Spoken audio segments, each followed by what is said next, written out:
Olá! Começa agora mais um episódio do OCP Mulheres, Empreendedorismo e Lideranças. E hoje eu estou recebendo aqui a Mari, ela que é pesquisadora das infâncias, mentora e proprietária do Centro Educacional Vida Ativa. Mari, seja muito bem-vinda, é um prazer receber você. Obrigada, Ju. Muito bom. E a gente quer conhecer um pouco mais da sua história, iniciar esse nosso bate-papo sabendo um pouquinho mais de você. Conta para nós. Então vamos lá, na verdade eu sou a Marinei, Marinei Tatiana Jimenez Garcia, mas as pessoas, na grande maioria, me conhecem como Mari, né? E isso, sou pesquisadora das infâncias, sou mãe, sou esposa e mentora do Centro Educacional Vida Ativa. E hoje estou aqui para esse bate-papo para inspirar mulheres a empreenderem. Muito bom, com certeza, porque a Mari tem esse papel de ser mulher, empreendedora e líder também dentro do seu negócio, né? Mas eu queria, antes da gente já conhecer um pouco mais da Vida Ativa, da sua questão profissional como mentora também, queria saber como foi a sua jornada e em que momento veio essa vontade de empreender. Vamos lá, na verdade foi um encontro de muitas coisas, né? Eu sempre tive uma curiosidade que sempre me excitou a querer conhecer o mundo das infâncias. Então eu entro nesse mundo das infâncias pela educação, faço graduação em educação e me especializo em educação. E depois o desejo continua, né, latente em querer compreender ainda mais tanto a educação como a infância. E aí eu vou para a área da saúde, onde eu tenho a oportunidade de atuar como psicoterapeuta infantil. E nessa trajetória a inquietação nunca parou. E aí surge então o desejo de me tornar realmente pesquisadora. E aí eu entro no mundo da pesquisa, nos programas de mestrado. E bem nessa época eu também me torno mãe pela segunda vez, materno, né? E aí, pesquisando sobre essa correlação da educação com o desenvolvimento infantil dentro dos espaços institucionais, surge então o desejo de, de empreender, de colocar em prática aquilo que eu vinha estudando e pesquisando. E o que foi assim decisivo o dia que eu refleti mais amplamente Foucault, na obra dele Vigiar e Punir. E numa discussão de mestrado, de seminário, o professor nos provocava, dizendo que as escolas têm um modelo cárcere de ser, né? E meus olhos se arregalaram para tentar compreender como assim, como que ele via isso, né? Essa provocação foi muito grande. E aí ele falou, vamos pensar por partes o que é um sistema educacional, o que é uma estrutura escolar a iniciar. E aí ele foi. Quando a gente entra nas escolas, a gente tem aqueles grandes corredores e que são divididos por celas. E em cada cela a gente tem um grupo de sujeitos, né? E ali a gente percebe que é o primeiro roubo da infância, porque quando a gente fala principalmente de educação infantil, quando a gente tem um sujeito que é motor, que desvenda o mundo, que descobre o mundo, que descortina o mundo a partir desse corpo, né? Que imagina, que cria, que investiga, porque criança é pesquisadora também, né? A gente já nasce pesquisador. E esse corpo, ele é tolhido, ele já tem que ficar imóvel e emparedado, né? Que depois, mais tarde, eu fui conhecer um pouquinho de outros pensadores que falavam sobre o emparedamento, sobre os malefícios de a gente ter uma infância emparedada. E depois o segundo grande crime é as grades, que dentro das escolas não tem grades físicas, mas tem as grades psíquicas, que são as grades basicamente pautadas nos currículos, né?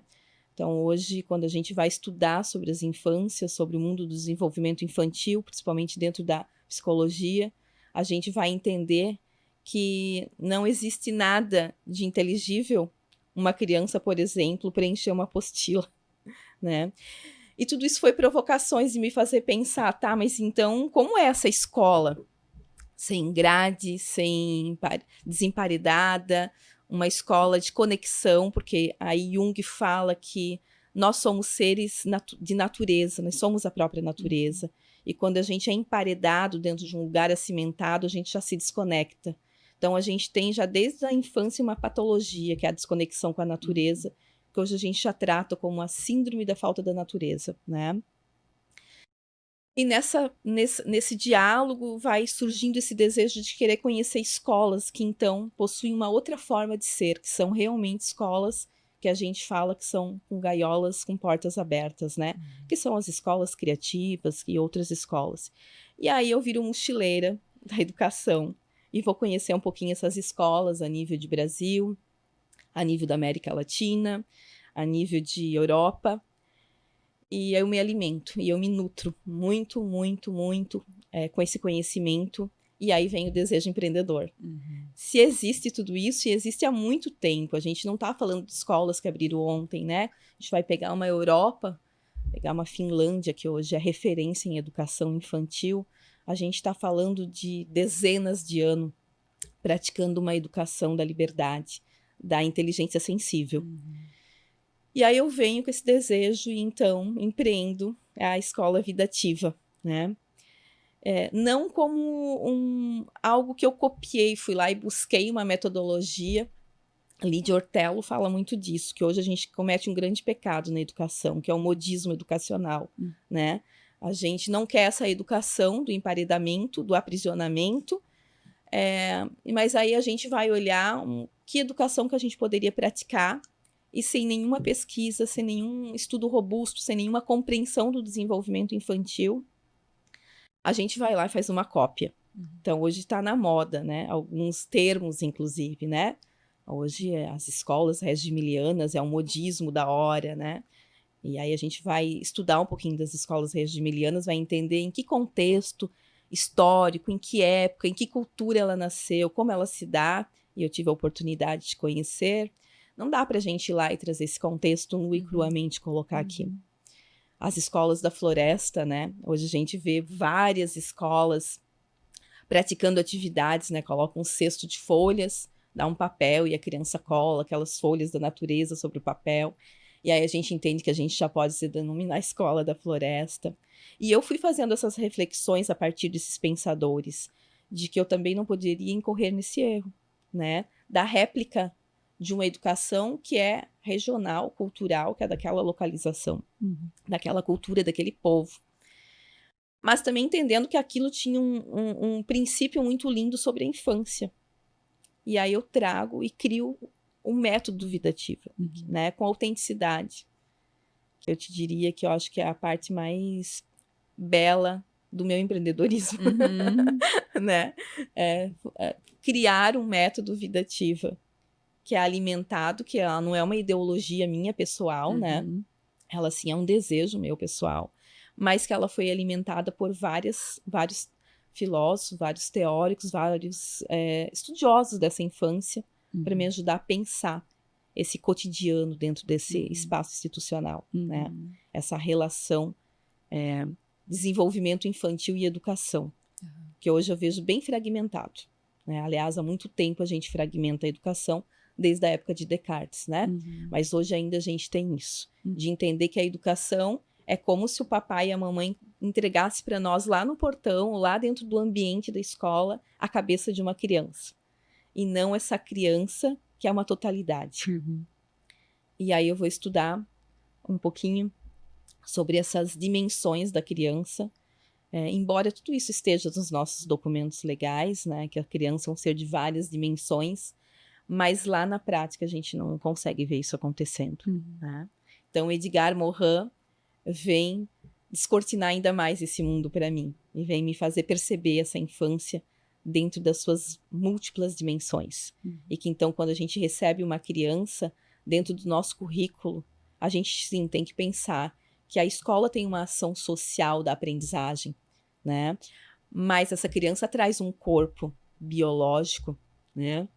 Movido por toda uma ação neurológica dela, de maturação, de tudo mais.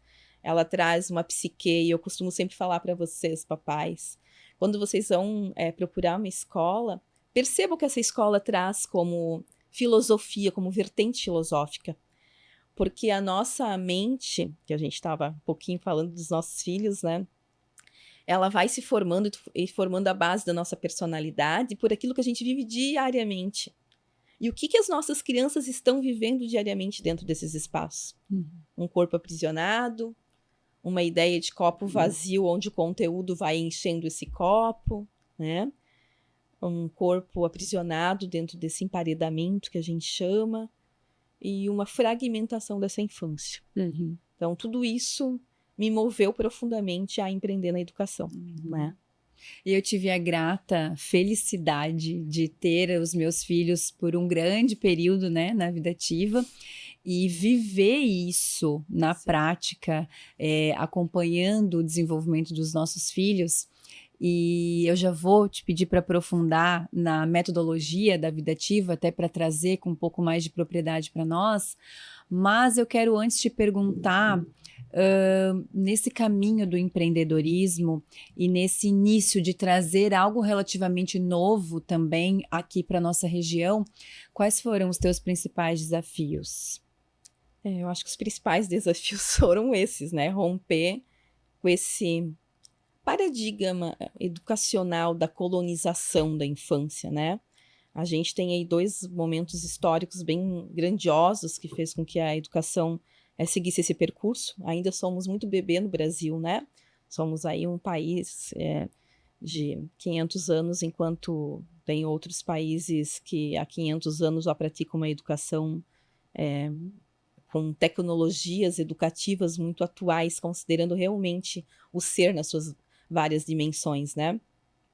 E essa até é uma questão que eu falo para os pais. Vamos começar a olhar índice, né? Quando a gente vai olhar o PISA, né? Que é o programa que mede o desenvolvimento educacional, a gente vai ter o Brasil quase que em últimas colocações. E a gente precisa se perguntar qual é o sistema educacional que o Brasil usa que nos coloca nisso, né?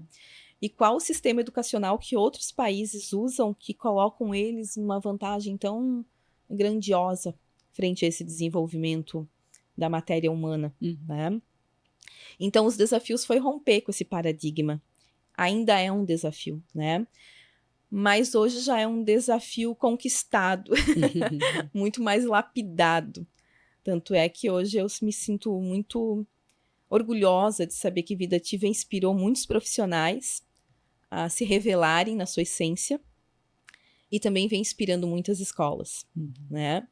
Mesmo que às vezes seja com uma cópia, mas tu já vê que há um desejo, que há uma percepção ali, algo na nossa escola precisa ser modificado. A gente não sabe ainda, a gente usa a ferramenta sem saber como usa, mas a gente já tem tentado usar. Hoje, acompanhando, né, as redes sociais estão aí, esboçam um pouquinho da educação do dia a dia, e a gente já percebe algumas réplicas acontecendo. E principalmente, claro, aí existem questões que são muito internas do contato com as redes sociais, de várias pessoas, de vários municípios do Brasil inteiro se conectando com a gente, né?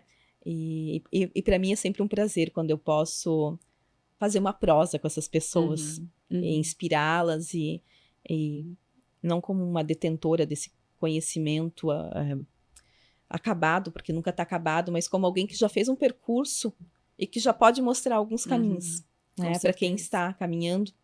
Tanto é que eu falo que, enquanto educador, a gente não deveria de parar nunca de ser buscador. A gente fala muito de informação continuada, mas que formação que é essa, né? Aquela formação, em vezes, que é para ter o diploma das 20 horas do curso, não adianta. Então, hoje eu, novamente, estou no mestrado em políticas públicas, mas sempre no foco da infância, sempre descortinando a infância, até porque vai passando o tempo, as gerações vão se modificando, a base filosófica ela precisa sendo ampliada, e Morin também nos convida a pensar sobre isso, que a gente precisa sempre olhar com dúvida para a ciência, porque ela já nos mostrou que ela se modifica, né? E imagine se a gente vai olhar com dúvida para a ciência, como não olhar com um contínuo repensar para um sujeito que é uma subjetividade. A criança de 10 anos atrás, e eu posso falar enquanto mãe, de uma filha de 28 e agora de um de 14, eu preciso de um maternar muito diferenciado para as épocas. O que a gente não pode perder é a essência da ética da maternidade. Mas a prática, ela precisa ser repensada. Não é mais cabível algumas coisas, né? Na educação não é diferente. Com certeza, com certeza. Ô Mari, então conta pra gente sobre a metodologia da vida ativa, então, que é baseada em toda essa sua sabedoria, todo o teu aprendizado, essas tuas, vamos dizer assim, explorações a nível de mundo, né? Conhecendo tantas outras escolas. Qual que é hoje a filosofia da vida ativa, os diferenciais? Essa filosofia ela também nasce daí da minha experiência como psicoterapeuta infantil. Aí sim, ali naquele percurso eu pude entender algumas coisas, né? Por muito tempo a gente teve e ainda tem, para uma educação que ainda é tradicional, duas inteligências que parece que designam se o sujeito é inteligente ou não. Que é a inteligência lógica e a linguística. Então, um sujeito que vai bem na escola em matemática e em português, ele é o sujeito inteligente, né? E o sujeito que tem outras habilidades, ele é um sujeito que, se ele não for bem nessas duas disciplinas, ele é um sujeito que tem dificuldade de aprendizagem. E aí, hoje, a gente tem aí os consultórios das colegas lotados. E isso também é uma pergunta que a gente tem que se fazer. Será que, de fato, há tanta dificuldade no aprender? Já que nós somos seres de aprendizagem? Sim, existem as pessoas com as barreiras no processo de aprendizagem, e isso pode acontecer. Mas a gente precisa se perguntar se, de fato, esse número de crianças que têm dificuldades com algumas disciplinas, né, com a tais dos conteúdos das grades curriculares, se ela realmente falta inteligência para ela. E aí eu conheci Gardner, um psicólogo suíço, que ele vem falar que principalmente atualmente, dentro de um movimento de globalização e de várias performances, existem muitas outras habilidades fundamentais para o nosso sucesso enquanto sujeito, né? E que sucesso também é uma coisa discutível, né? E hoje, por exemplo, a inteligência interpessoal, que tanto se fala, né, das inteligências emocionais. Carl Rogers, que traz um embasamento filosófico também para a vida ativa, falava de inteligência emocional há mais de 100 anos, né, quando ele desenvolveu a teoria da inteligência emocional. E aí hoje a gente fala assim como se a gente estivesse descobrindo a roda, né? Então, quer dizer, na verdade, a gente não teve contato com aquilo que é fundamental. Então, dentro da nossa forma de vivenciar as experiências com a criança, a gente entende que ela é uma semente em potencial e que eu não sei ainda o que ela vai ser enquanto sujeito adulto de profissão, por exemplo, né? Porque hoje a gente, infelizmente, tem um sistema educacional que prepara desde o bebê a criança para ser um sujeito de profissão, né? E Lídia Ortello, ela fala assim, nós não nascemos para fazer vestibular, nós nascemos para ser gente, né? Isso é muito forte, muito lindo, né? Então, a gente procura pensar essa criança nas suas várias dimensões, na inteligência inter, na inteligência sinestésica corporal espacial, na inteligência musicista, na inteligência naturalista, sim, na inteligência linguística e lógica também, e na inteligência espiritual, mas não no sentido religioso, mas no sentido laico, no sentido da ética mesmo, né, desse sujeito ético das relações, da convivência com o outro, da sua integração com a natureza. E a segunda base filosófica é o naturalismo, né, de entendermos de vez por todas que nós somos a própria natureza, né? E quando a gente vai estudar Jung, que é da psicologia analítica, ele vai dizer que nós somos compostos, metaforicamente, pelos elementos da natureza, que é a terra, a água, o ar e o fogo, né? Que são nossos instintos, nossos desejos, nossos medos, nosso corpo físico, nosso pensamento, que é esse ar que se desloca, né, que voa, que se transforma. E que quando a gente afasta uma criança da natureza, a gente afasta ela dela mesma. Uhum.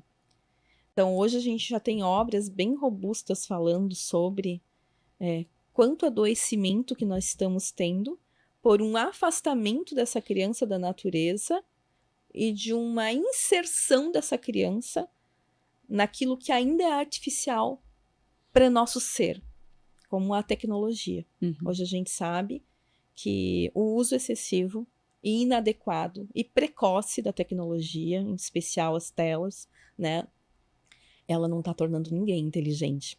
Muito pelo contrário. Nós estamos tornando pessoas medíocres, Uhum. né? Não há mais uma inteligência sensível. Uhum. Então, a vida ativa traz essa reconexão do sujeito com a natureza.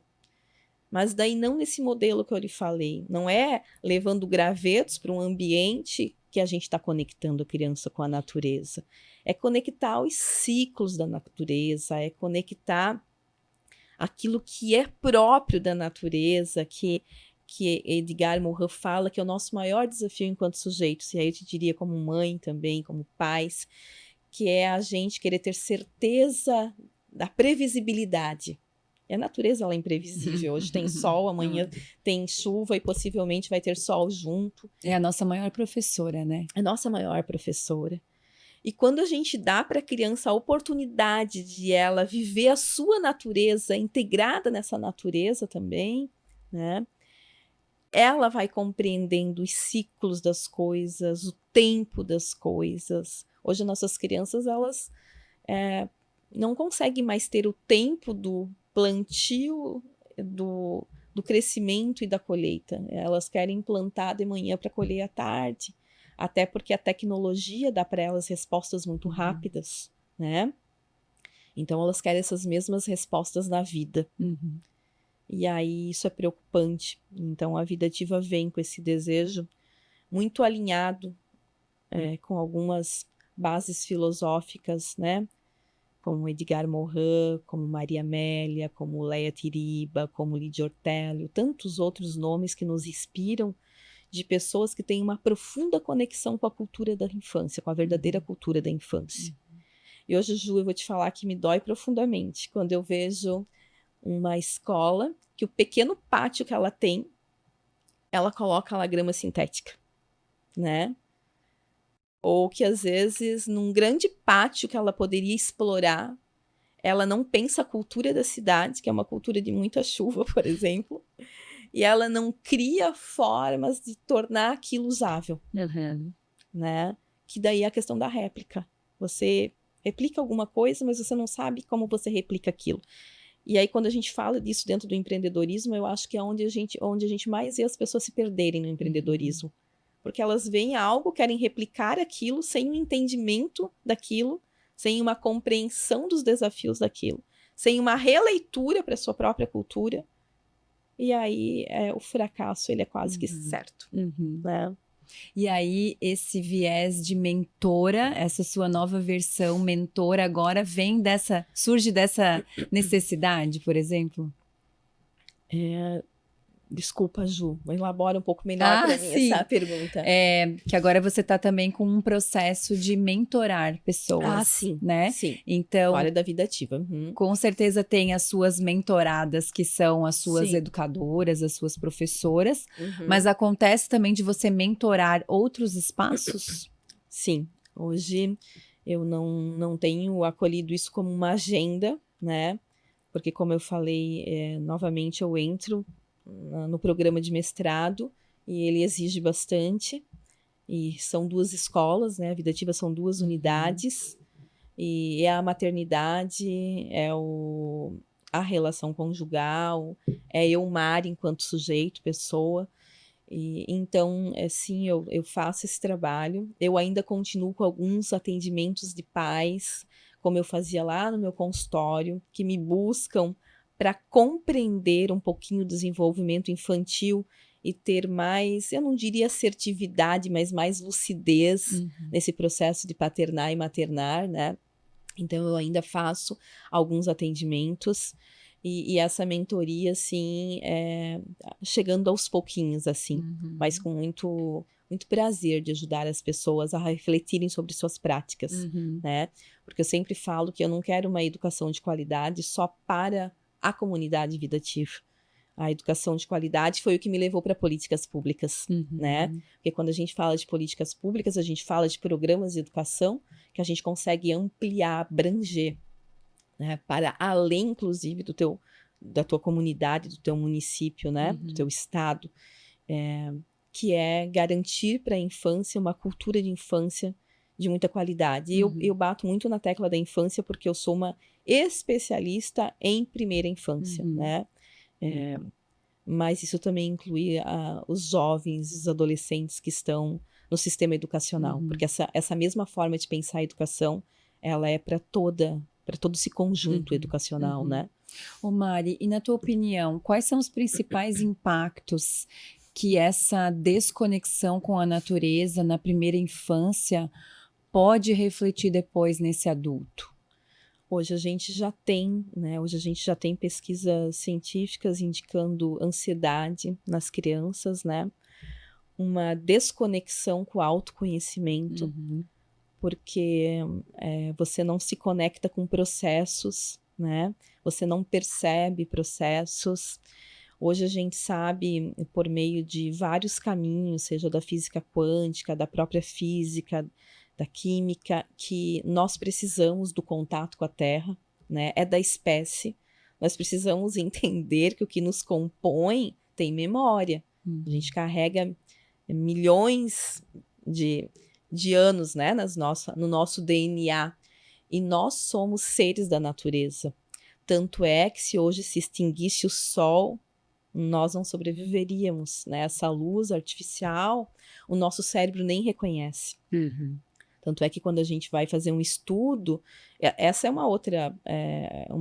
um grande debate que poderia surgir, né? Hoje as escolas, elas são muito doentias quando a gente pensa na cromoterapia, né? Aquelas paredes, e na neurologia.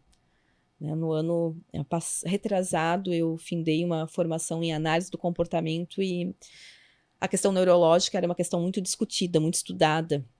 E hoje a gente sabe que tem crianças hiperativas, hipersinestésicas, não da hiperatividade do desenvolvimento neurológico lá, mas da condição do qual ela é exposta, né? As telas, a ambiente hiperestimuladores. Então, mas por quê? Eu vejo isso porque a escola geralmente ela não compreende o desenvolvimento infantil, ela fica só com a parte pedagógica, né? Então, quando a gente vai pensar a criança, se tu der um pacote de bolacha para ela e falar, olha, a gente vai entrar numa contenção, não vai ter bolacha para os próximos meses. Não adianta, ela vai comer o pacote inteirinho. Por quê?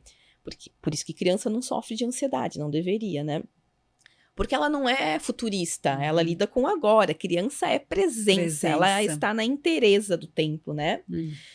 E aí, as escolas enchem aquelas paredes de informações, de tudo quanto é tipo de informação, como se aquilo fosse ajudar o cérebro a aprender.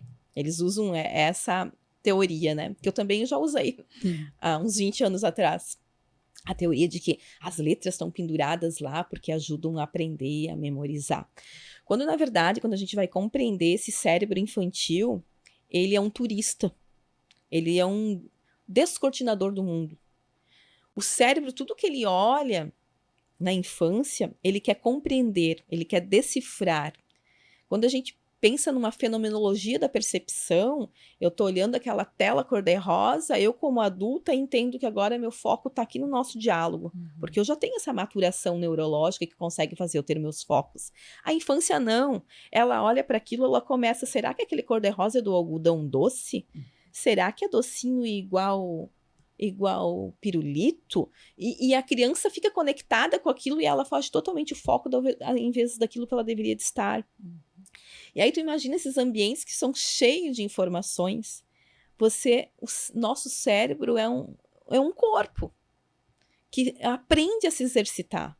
E aí você torna o cérebro extremamente excitado, que se exercita o tempo inteiro, que é tagarela o tempo inteiro, que não para por nenhum segundo. E aí nós temos hoje uma vastidão de adultos doentes por não conseguirem dar conta de parar esse monólogo interno, Uhum. de se perceber enquanto ser que sente as coisas, né? Uhum. Mas por quê? Porque vem desde a sua tenra infância numa educação de Uhum. desconexão, né? De uma educação além da desconexão, uma educação que não prioriza alguns exercícios que tu só vai conseguir dar conta de fazer algo se te ensinarem sobre aquilo, Uhum. se te derem oportunidade de vivenciar aquilo. Tem coisas que é do aparelho simpático e parasimpático. Ninguém precisou me ensinar a engolir saliva. Mas muitas coisas eu só faço porque eu tive modelo, porque eu tive oportunidade, porque eu tive experiência que me deram a oportunidade de eu me sentir diante daquilo. Uhum. Então, sim, hoje a gente sabe que é catastrófico se a gente não mudar o percurso desta infância do jeito que ela está, Uhum. né? Principalmente aí agora, pegando um pouquinho no pé dos papais, né? Com essa maternidade e paternidade também tão sensibilizada com algumas coisas que eu não, a paternidade e a maternidade não estão dando conta de ter a lucidez de tanta informação também. O que será que é certo? É para cá? É para lá? Né? Tá mais ou menos como Alice no País das Maravilhas, Uhum. né? Parece que caímos num buraco e já não sabemos onde está o nosso retorno para nós mesmos. Uhum. E buscar entender nós, enquanto pais e mães, a nossa responsabilidade também, né? Porque a escola é uma parte. Sim, E eu acredito que muitos pais acabam delegando isso de uma forma completa para a escola. Mas, principalmente essa questão do exemplo que você comentou, né? Nós, como pais e mães, nós somos exemplos o tempo todo. sim. Não só quando a gente quer ser um bom Ah, exemplo, né? principalmente pela prática, né, Ju? Porque a criança, ela não é o ser da fala, ela é o ser da observação. Uhum. Então, a criança é o ser da imitação, né? Merleau-Ponty fala que a criança imita o mundo. Uhum. E aí a gente precisa se perguntar, Uhum. como é o mundo que a gente está dando para essa criança imitar, né? Exato. Não adianta nós querermos preservar a nossa criança do uso da tecnologia, se nós, enquanto adultos, sentamos à mesa com o celular, vamos ao banheiro com o celular, vamos ao restaurante com o celular. Eu sou uma observadora e isso tem me causado um estranhamento. Uhum. É ver que as pessoas não se conectam mais, nem os jovens namorados que deveriam estar se enamorando, Uhum. né? Estão conectados por uma virtualidade. Uhum. E eu entendo que nós, enquanto pais, a gente tem essa responsabilidade de trazer isso, né? Eu percebo por mim,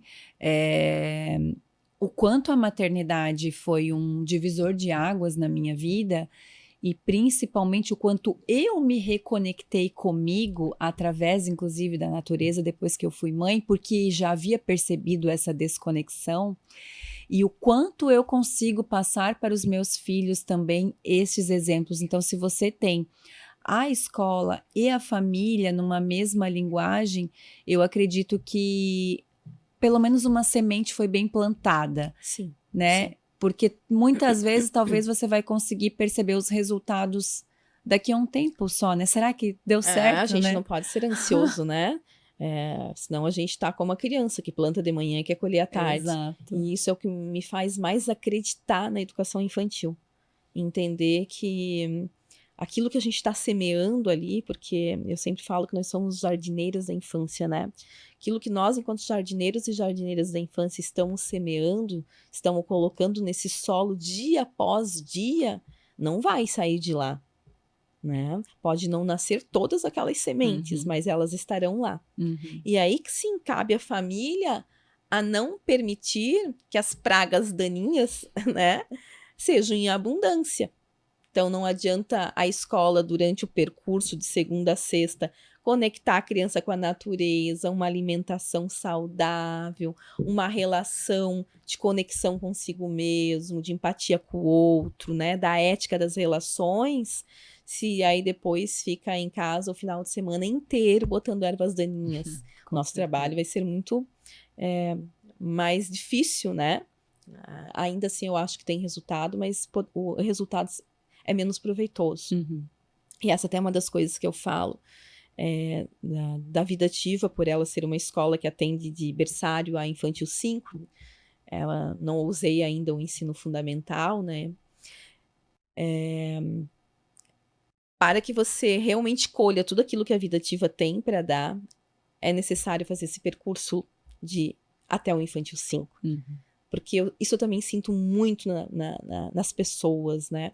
Elas querem essa educação da inteligência sensível, da conexão com a natureza, do desemparedamento, mas como a gente vive numa sociedade doente, normótica, né? Em que o normal é ser estranho, quando ela começa a ver o vizinho com a apostila debaixo do braço, né?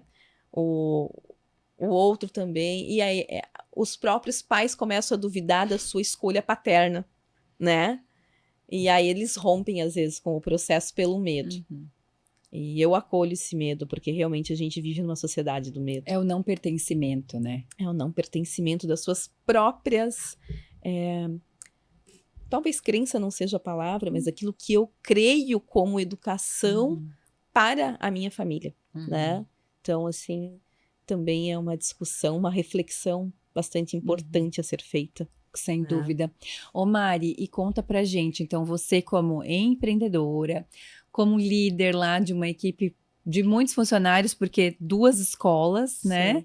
E mais o marido, os filhos e tempo para você. Como você faz para buscar o equilíbrio, que nem sempre é possível, né? Entre o teu papel profissional, pessoal e teus todos infinitos papéis. Bom, eu acho que para quem está pensando em empreender, essa é um dos erros que a gente comete. A gente acaba se fundindo no empreendedorismo, principalmente no início, porque tu tem tanto desejo por aquela ideia empreendedora, né?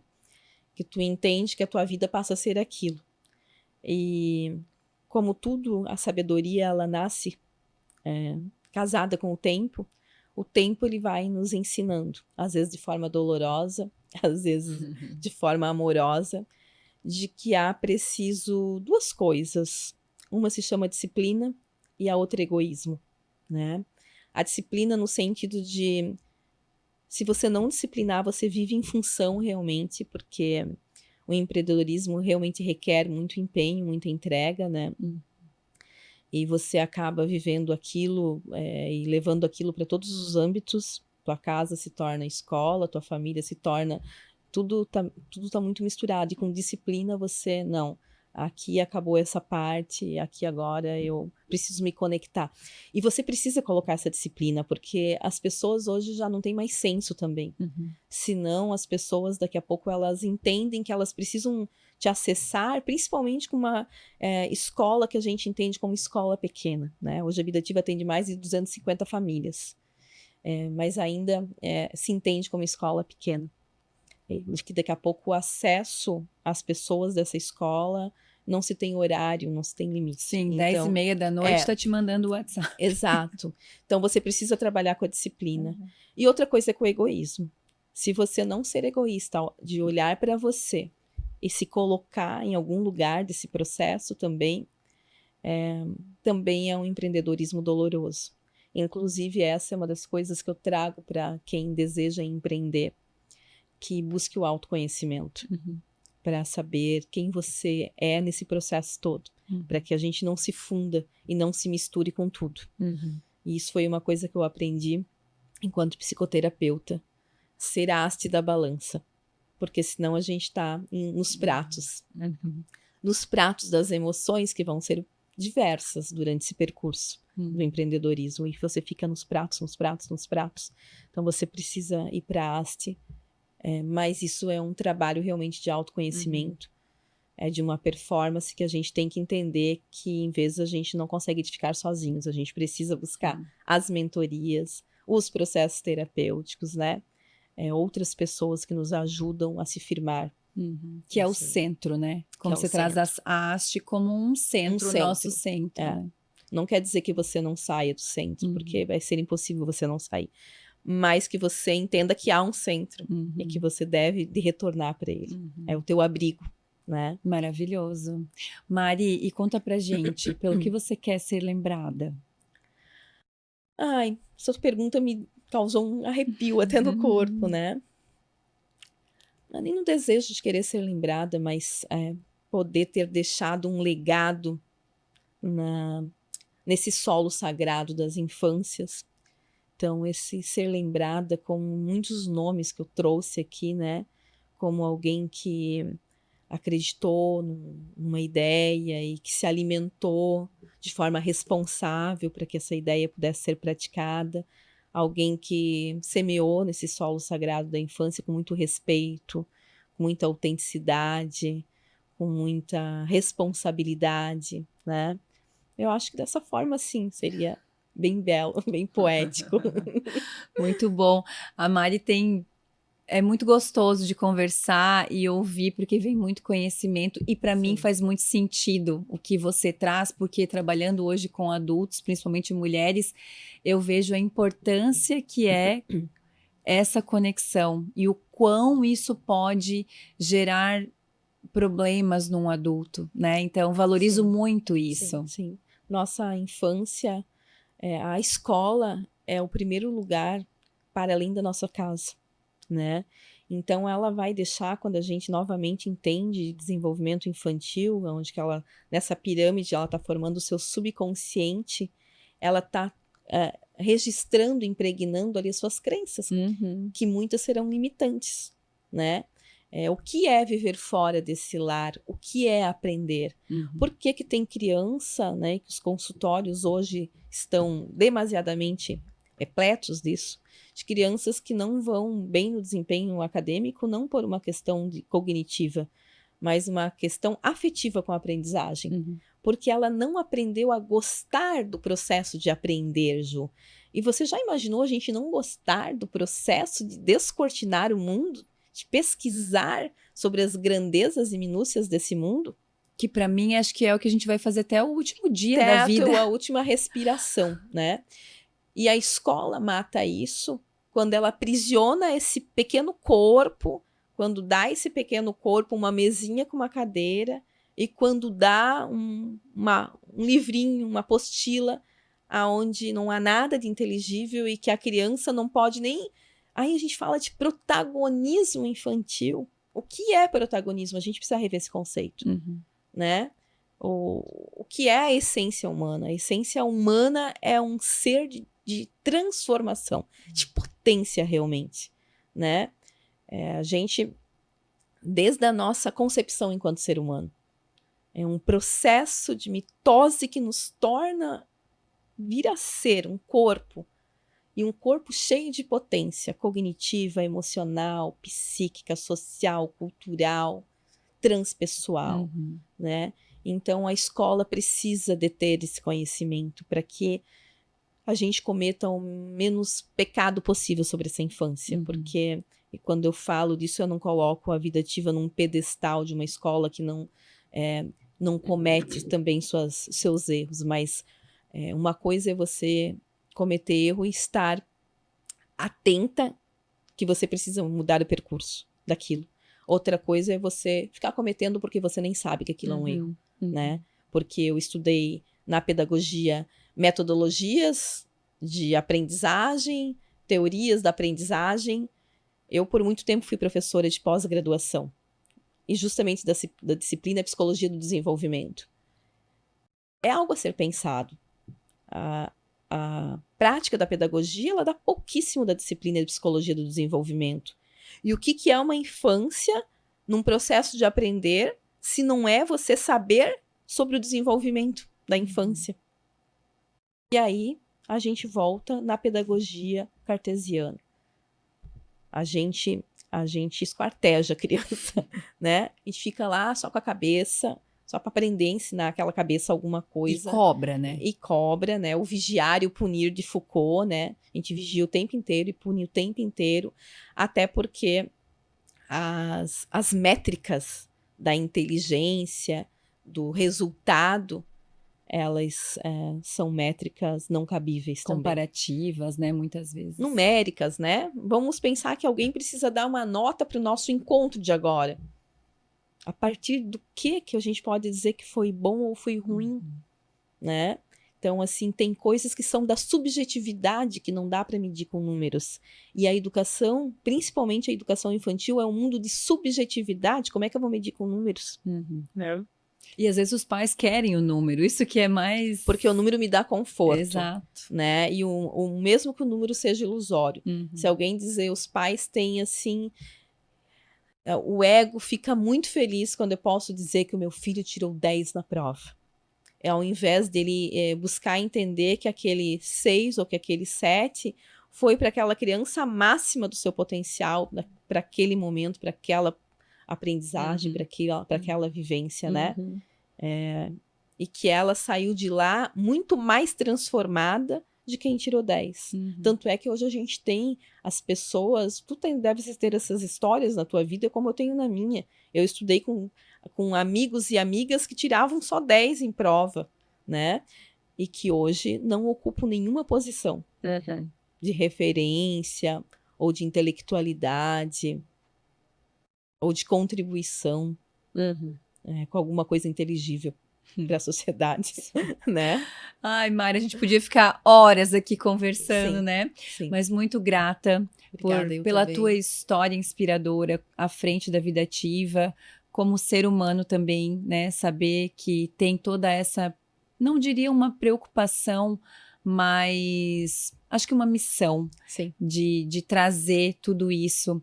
Muito obrigada por compartilhar conosco. Obrigada também por essa oportunidade de poder levar essa história, né? Que eu não desejo de tocar as pessoas, mas de despertar muitas pessoas para uma reflexão, né? Da infância, da educação, da escolarização, daquilo que a gente vive. Sem dúvida. E aproveito para agradecer você também que está nos assistindo e te convidar para o próximo episódio do ACP Mulheres, Empreendedorismo e Lideranças. Obrigada.